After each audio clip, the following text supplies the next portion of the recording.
Good evening. My name is Toni Tupponce Jefferson, Program Director for A Sign of the Times of the Carolinas, and this is The State of Black Music, an information and opinions program about black music in this country and around the world. So why is a program like this so important? Well, we realize that black music has always been a key part of our community, of our daily life, and of our cultural rhythm. So keeping black music alive and well is very important to A Sign of the Times of the Carolinas. It is, in fact, the core reason that we exist.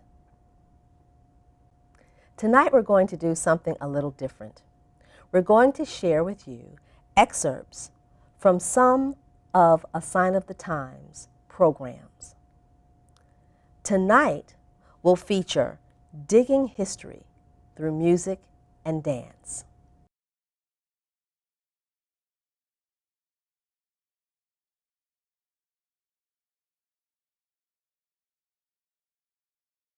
This particular segment is going to be, and I'm going to try to get through this as quickly as I can, what they never told you in history class.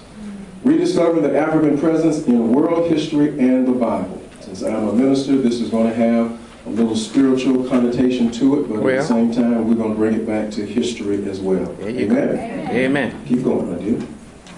Keep going one time. The prescription is based upon the scriptural declaration. Y'all ever heard this? And ye shall know the truth, and the truth shall make you free. Actually, it is, the Greek says, make you free. So when you know something that is truthful, it will not only set you free, but it will make you free. And it's talking about freedom in your consciousness. Okay? Divine truth produces righteousness, which equals divine alignment and the ordering of our steps that makes us free. The truth about our past will assist us greatly to victoriously live while making positive contributions to our community. Okay? Let's keep going. Collective goal for tonight. Since there is a heritage trail, anybody ever heard of Hansel and Gretel? Come on, y'all gonna talk to me. Y'all heard of Hansel and Gretel? All right. They got lost, right? Right. How did they find their way back? Breadcrumbs. They had to follow breadcrumbs all the way back. Well, we're gonna follow some breadcrumbs of evidence that's gonna prove where the heritage trail of our history and our faith began. Okay? Since there's a heritage trail that stretches from the dawn of history to 2012, we're going to explore the major contributions of the original seeds that our African heritage have made towards our understanding of world history. And I do want to make sure, I'll get to it at the end, we are talking about world history, not his story. Well, there's a difference between his story. Right? I'm not going to say nothing. His story are those who predominantly write the curriculum and leave out certain things and put certain things in. That's another class. World history, the development of our faith. We're going to talk about all three religions, our biblical and church history, and the cultural and spiritual survival as a people. It is my personal belief that a lot of our young people and a lot of our adults are dying through cultural suicide, which is really genocide, because if you don't know who you are, you can never find out where you're really going. These contributions will enhance the lives of people within the African diaspora, and believe it or not, we are in the African diaspora, who are applying their faith to live victoriously today, raising the level of our enthusiasm and our self-esteem. So if you follow the trail, I want to lift this up just a little bit. If you follow the trail, follow the heritage trail, to do that, you got to follow the what? Evidence. The evidence. Okay, let's go. Why this goal? Why share this information? When you control a man's... Anybody know who this guy is right here? Carter G. Woodson. Carter G. Woodson. Hit it one more time. Hit it one more time. Carter G. Woodson. He said this in 1936. Y'all read that with me. When you control a man's thinking, you do not have to worry about his actions. You do not have to tell him not to stand here or go yonder. He will find his proper place and will stay in it. You do not need to send him to the back door. He will go without being told. In fact, if there is no back door, he will cut one out for his own special benefit. Amen. I want that to sink in a minute. Yeah, man. When you control a person's thinking, then they will automatically do what they have been told.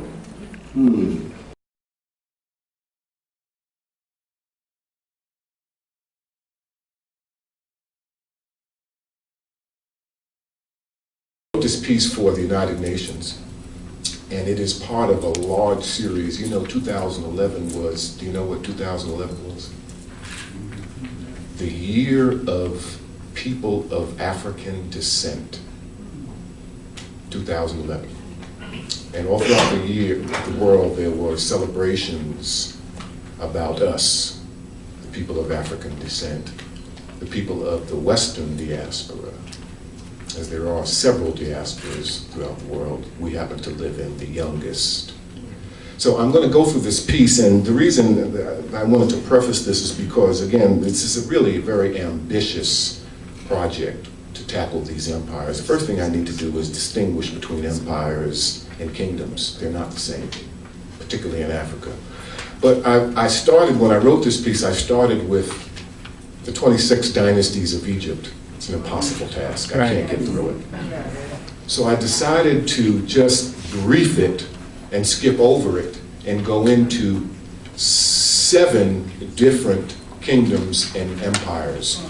3 of them are, well, there are 2 ways to distinguish Africa. One is literacy and pre-literacy, which I talk about here, and the other is the time before Europe, time after Europe, 2 different histories. But it's important for us to, when we look at the whole historical corpus of Africa, that we don't compare it to European history. It's not. The first 3 universities in the world came out of Africa. Al-Azhar in Cairo, Al-Qayrawan in Fez, Morocco, and then the 3rd one, W.B. Du Bois, was the first to call the University of Sankore at Timbuktu. And these universities should not be compared to Notre Dame, Yale. That's not how African sensibilities disseminated information. These were mostly schools in mosques. Now you'll forgive me here because I need to distinguish between kingdoms and empires. Kingdoms are single entities with a singular ethnic focus where the identity of the kingdom was related to one person, and in some rare cases, a female. An empire would be multi-ethnic, and when I say ethnic, I'm not talking about race. Africa doesn't deal with race. Africa deals with ethnicities, which are based upon geography and language.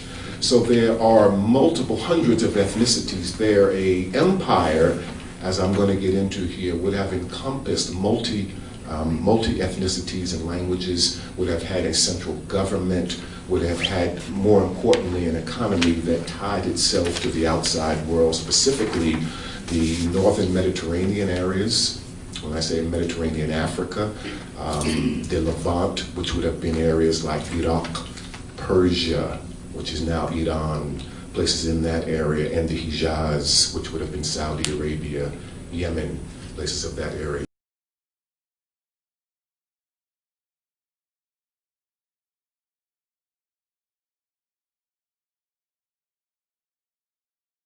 We called upon the hidden Amen. We reveled in the living Aten. Standing upon Geb and breathing in Shu, we built the pyramid of Khufu. We stood under the arms of Nut while being protected by hovering Mut. We buried Akhenaten and Seti in the beautiful King's Valley. We understood the Ba while respecting the Ka. We believed it to be our duty to be as learned as Jehudi. Hieroglyphs on the walls of the tombs, treasures buried in pharaonic rooms. 10,000-year-old pyramids, just some of the extraordinary things we did. Pyramids that were lined up with the stars. Dogonic knowledge of Sirius and Mars. Statues of Hatshepsut monuments that have stayed put, structures that still stand today that no one else can duplicate. Well, all right. Ramses, Amun, and the Sphinx. These are our ancestral links. We ate barley, wheat, rice, and bread. We protected the unborn and we mummified the dead. We birthed the likes of Imhotep, whose genius created the pyramid of steps. He is the father of medicine, physician, architect, this African man. It is through his genius by which we came. He led by example, call on his name. All right. We called on the rising of Ptah, exalted the name of Amun-Ra. We knew of Warseer, Aset, and Horus. These are the netures that before us. We harnessed electricity through the Jed, lighting the tombs for the dead. On the mountains, we carved our glyphs. We signaturized the Valley of Rifts. This land of Karnak and Abydos, Abu Simbel, and Cairo. Beloved land we knew as Kemet. No carnage or Isfet was native to it. Wow. Along the Nile was the sacred land, underneath our feet, the sacred sand. We stood in awe of all created, where the Wahimi Mesu was celebrated. Memphis, Luxor, the Valley Nile, our unparalleled African style.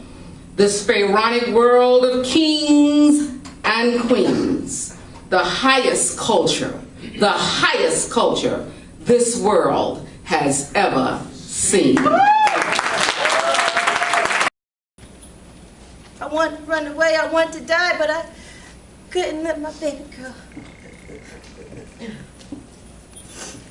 So we walked into this boat.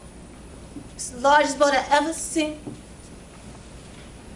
And they shackled us up 2 by 2. And although they had the same skin complexion as me, I didn't recognize them as my native. And I believe they did this on purpose so we could not understand one another. And as soon as we were chained together, they put us below deck in this place so small, it was like a grave. And you couldn't sit up. And we were stuck there. That's where we used the bathroom. That's where we ate our food. And it became so filthy that people began to die. They died because disease was prevalent. I remember waking up one morning to the person I was chained to was covered in lice. And they took us aboard deck. And they cut her off from me. And they threw her overboard like she was nothing. And I remember I wanted to go with her. I want to go with you. Because I don't know where I'm going, and this is where I'm starting. I don't want to go. I don't want my child to know. So I call out to my ancestors. Let me die. Let us die. Let us die. Let us die, please. Let us die. Let us die. Let us die. Let us die. Let us die. Sister, sister, sister. Sister, sister, sister,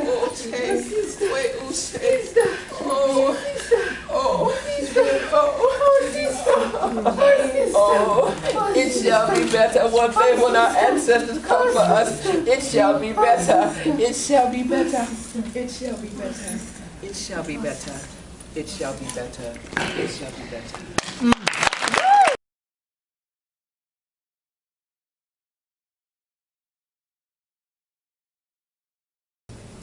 You go down to places like Charleston in South Carolina and Georgia and even further south into Florida, you'll see the retentions down there. And what I mean by that is the presence of us as descendants of Africans and coming through this continuum of resistance, leaving its mark, its presence. However, what is much more apparent than the retentions or the adaptations how we have adapted to America, and we're seeing it here in the dance of the sisters, in the theater, how we have taken our circumstances and made the best of them. Music is a good example here. Mm-hmm. You know, we didn't always play European instruments, contrary to popular opinion. At one time, we played purely African instruments. However, when we came through the Middle Passage, they took those away, didn't they? We couldn't play our instruments, but we played our music. Brother Gary, you know that the basis of African music, on the double-headed drum, there's a drum that's round and it has skin on both sides, and it's used as the bass, and you hear that ba-boom, ba-boom, ba-boom, ba-boom, ba-boom, ba-boom. Sounds like a heartbeat, doesn't it? Mm-hmm. Ba-boom. Listen to any African music. Ba-boom, ba-boom. But they took those instruments away from us. They didn't ask us. They took them. And they gave us Western instruments. But the Africanity, that African sensibility, was still there. We call that jazz music. Listen to Louis Armstrong. Listen to the big band of Jim Europe around the turn of the century. Listen to Buddy Bolden play his cornet. See if you don't hear that Africanity. But that ba-boom, ba-boom, ba-boom, that basis, when they took away the double-headed drum that was the basis, they gave us the cymbal. So instead of hearing the ba-boom, ba-boom, ba-boom, now in the cymbal you hear listen to the great jazz drummers, Cozy Cole. Listen to them, Max Roach. That's all you'll hear. Elvin Jones would say to his group, I want to hear it, talking about that I want to hear it. You see, it's a timepiece, you see. Good evening, my name is Amadou Shakur. I didn't come here to tell you that because you knew that already. See in our minds, we wanna sing, we wanna breathe, but I'm a stick. We build the pyramids, palaces, capital buildings, and universities. We get so low, with blame, before Elvis and Johnny were king, before Moses, Plato, but like a rose, and way before the stuff of my father. Well, yeah. Oh, with all we've done, still I stand and rise above it all. No lie, no wrong, or change can have the power to reconstruct my brain and imagine where we could be. Now if you knew the shows you stand upon, I know what we could be. Now if we took the time to learn our history, you see in our mind we wanna sing, we wanna breathe, but honestly, we build the pyramids, palaces, capital buildings, and universities. We came from Rome, was blamed, Elvis and Johnny were king, before Moses, Plato, but like a rose, and way before the sun of the father.